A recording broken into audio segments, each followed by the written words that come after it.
पंजवाल साहब, आपसे बात का आगाज़ करते हैं। आज सुप्रीम कोर्ट पाकिस्तान में इंतहाई अहम जो केस है उसकी बात हुई। अब ये बताएँ कि वहाँ पे एक थोड़ा-सा कन्फ्यूजन दिखाई दी, प्रोग्राम से बड़ा गरजते हैं, बरसते हैं आपके वकील, आप भी आकर, लेकिन अदालत में थोड़ा-सा ठुस हो जाते हैं। बज़ाहिर लगता ये है कि उस तरह से तैयारी नहीं होती आप लोगों की।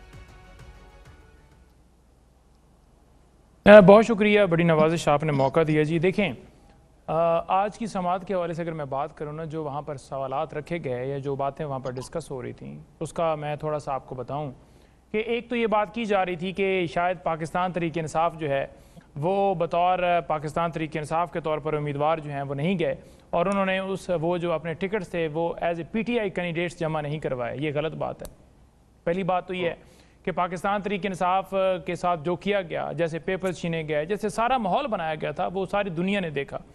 अच्छा, उसके बावजूद अब हमने एक प्लान रखा कि जैसे वो समात, क्योंकि आपको पता है कि उस दिन सुप्रीम कोर्ट के अंदर चल रही थी कि हमसे ज़रूर बल्ले का निशान जो है वो छीना जाएगा, और उसी को देखते हुए हमने 2 टिकट्स जो है ना हर उम्मीदवार को जारी किए। मैं खुद 2 टिकट्स लेकर गया, एक पाकिस्तान तहरीक इंसाफ नज़रियाती और दूसरा जो है ये पाकिस्तान तहरीक इंसाफ का। अब जिस तरह उस जमात के चेयरमैन को अगवा किया गया, उसके बाद तहरीक इंसाफ वाला ऑप्शन था और उस टिकट से हम गए और जमा करवाया, लेकिन हमें आज़ाद जो है वो डिक्लेयर कर दिया गया।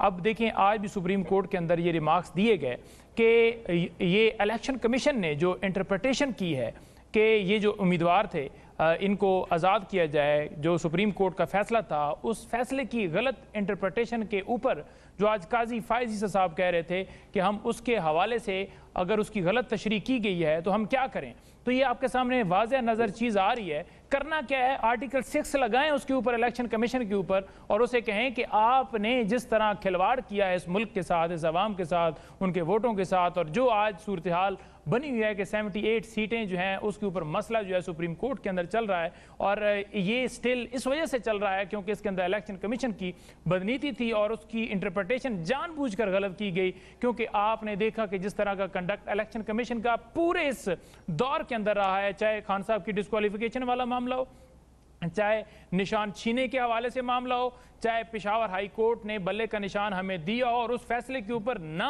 अमल करने का मामला हो, या हर पहलू से आप देखें तो आपको वाज़ह नजर आएगा कि तौहीन इलेक्शन कमीशन हमारे खिलाफ ही चल सकती है, किसी और के खिलाफ नहीं हो सकती। तौहीन अदालत की कार्रवाई हो तो इमरान खान के खिलाफ चल सकती है, किसी और के खिलाफ नहीं हो सकती। और उसी वजह से आज़ाद उम्मीदवार इलेक्शन कमीशन ने किए थे और आज़ाद उम्मीदवार के तौर पर हम गए थे। इस तरह का माहौल बनाया गया था। चीफ इलेक्शन कमिश्नर जो है खुद से सियासी जमात बनाकर सियासत शुरू करते हैं। जिस तरह के रिमार्क्स आपको उस टाइम के वकील जो बुजरा थे उनकी जानिब से आते रहे, किसी और सियासी जमात ने आज तक इस तरह के अल्फाज भी इस्तेमाल नहीं किए। लेकिन चलिए शर्मिला साहब से बात है। शर्मिला साहब, ये बताइएगा कि क्या सियासी बीइंग ए पॉलिटिकल लीडर आप भी समझती है कि पाकिस्तान तहरीक इंसाफ का साम हो ये राइट है? चले उनको पार्टी सिंबल नहीं था उनके पास, उन्होंने आजाद हैसियत से इलेक्शन कंटेस्ट किया, पार्टी बाद में पहुंच के अब एक सुन्नी इत्तेहाद कौंसिल का प्लेटफॉर्म भी उन्होंने ज्वाइन कर लिया है। ये मखसूस जो नशिस्तें हैं ये उनको मिलनी चाहिए।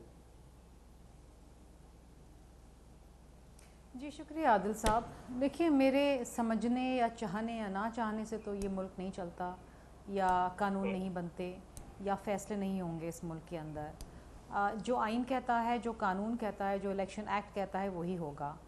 देखिए, इशू इनके साथ है, इनके मसले मसाइल हैं और आज के नहीं हैं, बहुत पुराने हैं। इनका जो इंट्रा पार्टी इलेक्शन था वो पहली बार नहीं है जो कंट्रोवर्शियल हुआ है। आपको याद होगा 2013 के अंदर भी कुछ ऐसे ही मामला थे, उसके ऊपर एक कमेटी बनाई गई, या कुछ जस्टिस वजी साहब थे उनकी सरबराही में, उन्होंने कहा कि जी ये दीज इलेक्शंस वर फॉल्टी। उसका नतीजा क्या हुआ? दुरुस्तगी नहीं हुई, लेकिन उनके पार्टी से फारिग कर दिया गया, उसका नतीजा ये हुआ। जी मैं यही कह रही हूँ ना, नतीजा ये हुआ कि जस्टिस वजी साहब को फारिग कर दिया गया, लेकिन दुरुस्तगी नहीं हुई। सो वही चीज़ उन्होंने रिपीट करी अब 10 साल बाद। और अगर आप इलेक्शन कमीशन ऑफ पाकिस्तान को नहीं सेटिस्फाई कर पाए अपने इंटर पार्टी इलेक्शंस के प्रोसीजर के हवाले से, इसमें आपने अपने ही पार्टी का कॉन्स्टिट्यूशन वायलेट किया, तो उसमें मेरी आपकी किसी और की गलती नहीं है। उसके बाद इन्होंने एक बहुत बड़ा ब्लंडर किया कि इन्होंने सुन्नी इत्तेहाद के साथ जाके इल्हाक कर लिया, जिसने इलेक्शन में हिस्सा ही नहीं लिया। अच्छा, ये बात, इस गलती का एतराफ़ ये खुद कर चुके हैं, हमने नहीं किया। अब ये गलतियों पे गलतियाँ अगर करते जाएँ तो फिर आप मुझे ये बताइए कि शिकायत किससे कर रहे हैं? या तो इनकी जमात के अंदर कोई ऐसे समझदार लोग नहीं हैं जो सही फ़ैसले कर सकें, اور اگر ہے بھی تو پھر آپ ان سے مشاورت نہیں کرتے یا ان کے کہے فیصلوں پہ عمل درآمد نہیں کرتے. ان کا پارلیمان کے اندر بھی یہی حال ہے کہ کہتے کچھ ہیں کرتے کچھ ہیں, ایک افراتفری لگائی ہوئی ہے, کسی قسم کی کوئی کنٹریبیوشن نہیں ہے پارلیمان کے حوالے سے, شور شرابہ ہے, ہنگامہ ہے, گالی گلوچ ہے, ایک ایسا ماحول بنا دیا گیا ہے جس سے پورے پاکستان کی سیاست خراب ہو گئی ہے اور پورے پارلیمان کا ماحول خراب ہو گیا ہے.